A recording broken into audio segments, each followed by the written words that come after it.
Bien-aimés dans le Seigneur, que l'Éternel notre Dieu nous bénisse. C'est votre frère le pasteur Brunel Mokessi de l'église JSI, Jésus Source intarissable. Je vous souhaite à tous et à toutes la bienvenue à votre émission Parole révélée. Oui, Parole révélée. Pourquoi?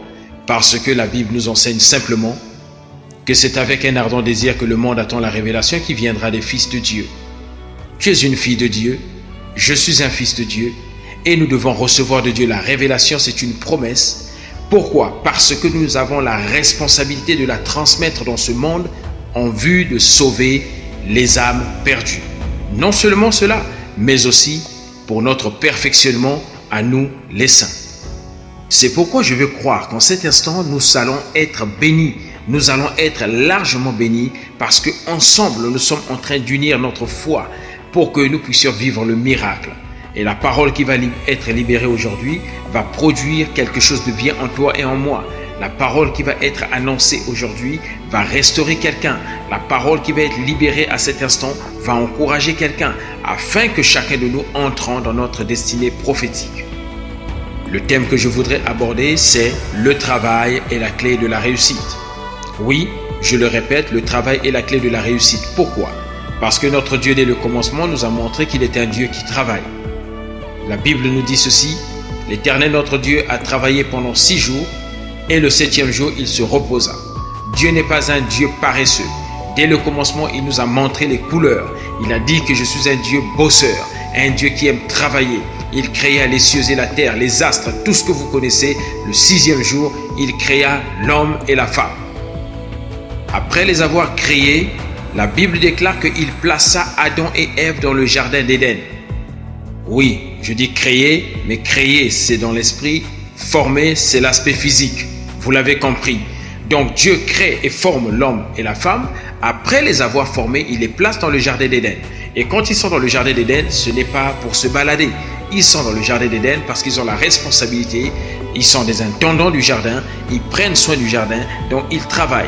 Le travail, contrairement à ce que certains pensent, ce n'est pas du tout le fruit de la malédiction ni du péché, loin de là. Le travail fait partie de la pensée de Dieu. Initialement, Dieu nous a montré qu'il est un Dieu travailleur et nous ayant créé à son image et en sa ressemblance, il a voulu que l'homme et la femme aussi puissent travailler.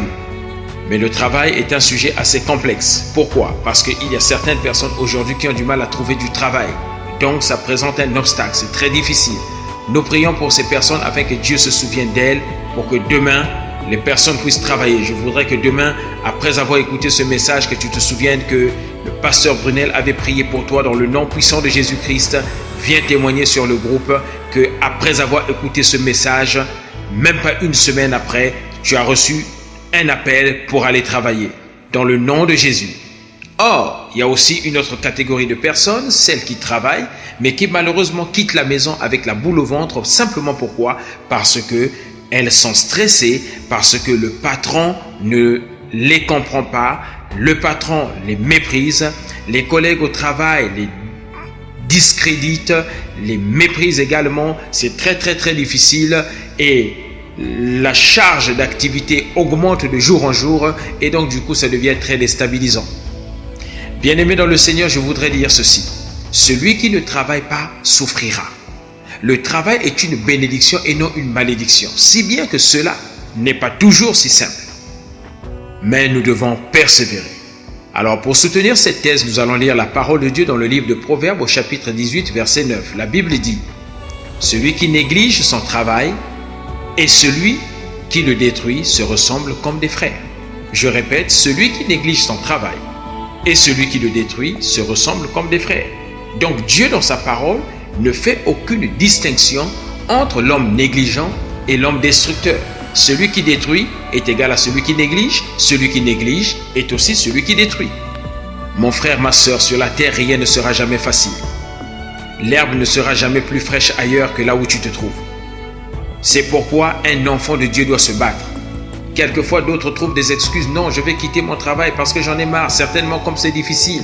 Le Seigneur est en train de me montrer que l'heure est maintenant venue de quitter, alors que ce travail a été une source de bénédiction pour toi depuis 2 ans, 3 ans, 4 ans, et quelquefois même plus. Je veux te dire ceci. Bats-toi, prie. Si c'est la volonté de Dieu, il saura comment faire pour te sortir de là, mais en toute beauté, car Dieu n'est pas un Dieu de désordre. Bien-aimé dans le Seigneur, tu dois résister, tu dois travailler, parce que le travail est réellement une bénédiction. J'ai constaté tout au long de ma vie que la plupart du temps, les personnes qui ne travaillent pas, ou qui sont paresseuses, ou qui n'aiment pas travailler, qui sont négligentes, ou qui sont destructrices, des personnes qui renversent leur maison de leurs propres mains, qui détruisent leur travail volontairement, ce sont des personnes qui aiment trouver des boucs émissaires. Pourquoi? Mais parce que la conséquence du manque du travail, c'est la pauvreté. Lorsque tu n'as pas de travail, tu seras pauvre. Tu ne pourras pas te payer la télé de tes rêves. Tu ne pourras pas te payer la voiture de tes rêves. Même la chemise de tes rêves, tu ne pourras pas. Même une petite chemise de rien du tout, ça sera tout un problème, un obstacle majeur. Alors, souvent ces personnes-là disent quoi? Ah, de toute façon, moi je sais que je suis maudit. Mon ami, tu n'es pas maudit. Je suis heureux de te dire que tu n'es pas maudit. Parce que la Bible dit dans Romains chapitre 8, verset 31, « Si Dieu est pour toi, qui sera contre toi ?» Dans Romains chapitre 8, verset 1, il est dit, « Voici maintenant qu'il n'y a plus aucune condamnation pour ceux qui sont en Christ. » Si tu es en Christ et que Dieu est avec toi, mon ami, qui va être contre toi? Et qui peut te maudire? Christ t'a affranchi. Il est écrit dans Jean 8, 32, « Tu connaîtras la vérité et la vérité t'affranchira. » Maintenant, tu es libre. Seulement, arrête de trouver les boucs émissaires, travaille. Souvent, les personnes qui ne travaillent pas trouvent toujours des boucs émissaires. Ça, c'est compliqué, ça. Ah oui, c'est parce que je suis né dans une famille où on était pauvre. Voilà pourquoi je souffre aujourd'hui. Non, c'est faux. Il y a des gens qui sont nés dans des familles pauvres qui sont devenus très riches. Et en plus de ça, ils n'ont même pas Jésus-Christ comme Seigneur et Sauveur. C'est des païens.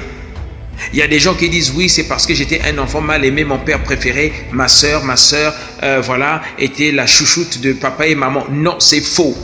Mon ami, si tu aimes le travail, je t'assure, tu vas réussir. Il y a des gens qui se cachent derrière la sorcellerie. On est là à tailler, matin, midi et soir. Il n'y a rien à tailler, mon ami. Il faut travailler. Si tu travailles, tu vas gagner ta vie. Jaébet, dans la Bible, dans le livre de 1 Chronique, au chapitre 4, verset 10, était un homme souffrant. Jaébet signifie douleur ou souffrance. Pourquoi? Parce que sa mère l'avait appelé Jaébet parce qu'il avait été enfanté dans la souffrance.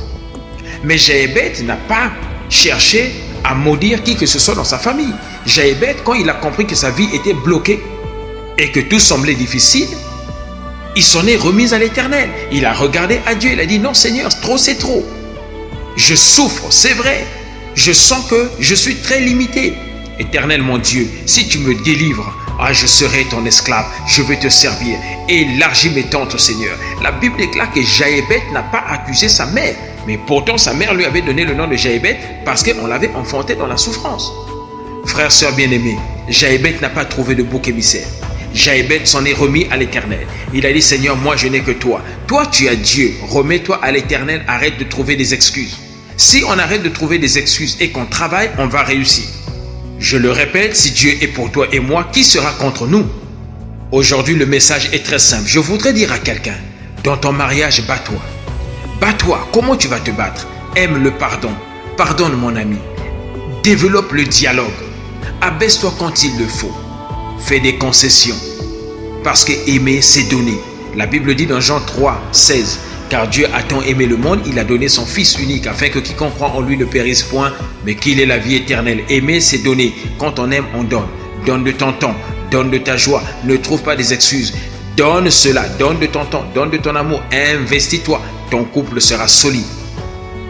Mais des personnes qui ne veulent pas travailler pour leur couple, qui ne veulent pas s'investir, qui ne veulent pas, qui trouvent toujours que oui, si mon couple va mal, c'est parce que j'ai pas des bons conseillers. Si mon couple va mal, c'est parce que je suis maudit certainement. Si mon couple va mal, parce qu'il y a un esprit de célibat qui me menace. Mon ami, il n'y a aucun esprit. Investis-toi et tu verras, tout ira bien. Dans ton travail séculier, là où tu vas travailler, sois respectueux, arrive à temps, sois heureux d'aller travailler. Mon ami, sois heureux. Et la réussite des autres aussi, c'est une très bonne chose de considérer cela. Il y a des personnes qui travaillent dans une entreprise, depuis que tu travailles, quand les amis sont en train de réussir, toi tu n'es jamais content, tu grinces des dents. Mon ami, sois heureux de voir tes amis réussir. Quand tu es une personne heureuse de voir les autres avancer, Dieu te fera aussi du bien, Dieu va t'élever. Et quand Dieu va t'élever, il y a aussi des amis qui sauront reconnaître et seront heureux avec toi au moment de ton élévation. Frères, sœurs bien-aimés, dans le ministère, pas de jalousie. Tu es appelé à un ministère prophétique, gloire à Dieu. Tu es appelé à un ministère pastoral, gloire à Dieu. Tu es chantre, merci Seigneur. Qu'importe. Travaille dur. Ne sois pas jaloux. Ne sois pas pressé d'avancer, sinon tu feras des erreurs. Ne va pas trop vite. Ne dit-on pas qu'il ne faut pas danser plus vite que la musique? Attends le temps de Dieu. Progresse. Prends le temps de prier. Persévère. Mon ami, oui, tu es comme une étoile dans le ciel. Tu as de la place pour briller. Personne ne va prendre ta place. Travaille seulement et Dieu t'élèvera. Arrête la comparaison. Tu verras, tout ira très bien. Mais il y a des gens qui n'aiment pas travailler. Et quand le ministère commence à s'écrouler, oui, on trouve des boucs émissaires dans l'église. C'est parce que l'église ne donne pas d'offrande. C'est parce que l'église ne fait pas ceci. C'est parce que les enfants de l'église ne sont pas zélés. Non, nous devons nous en remettre à Dieu et travailler dur pour que nous puissions progresser. Oui, bats-toi même pour le salut. Dans Philippiens chapitre 2, verset 12, Dieu nous invite par la bouche de l'apôtre Paul à travailler à notre salut. C'est pas parce que tu as accepté Jésus-Christ comme Seigneur et Sauveur que tout s'arrête là. Loin de là. Il faut encore fournir des efforts. Il faut encore travailler. Il faut manifester le désir de travailler et de réussir. Travaille en maintenant une vie de sainteté, en demeurant dans la méditation de la parole de Dieu, en ayant une vie de prière. Tu réussiras. Regardez rapidement dans le livre de la Genèse au chapitre 31, versets 41 à 42, la Bible nous dit ceci. J'ai accepté de passer 20 ans chez toi. J'ai travaillé chez toi 14 ans pour épouser tes 2 filles et 6 ans pour acquérir du bétail. Mais toi, tu as changé 10 fois mon salaire. Si le Dieu de mon grand-père Abraham, le Dieu qui faisait trembler mon père Isaac, ne m'avait pas aidé, tu m'aurais laissé repartir les mains vides. Mais Dieu a vu mon humiliation et le dur travail que j'ai accompli. La nuit dernière, il s'est prononcé en ma faveur. Qui est-ce qui parle ici? C'est Jacob. Jacob s'adresse à qui? À Laban. Qui est Laban? Son oncle. Bien-aimé dans le Seigneur, il a travaillé dur, Laban.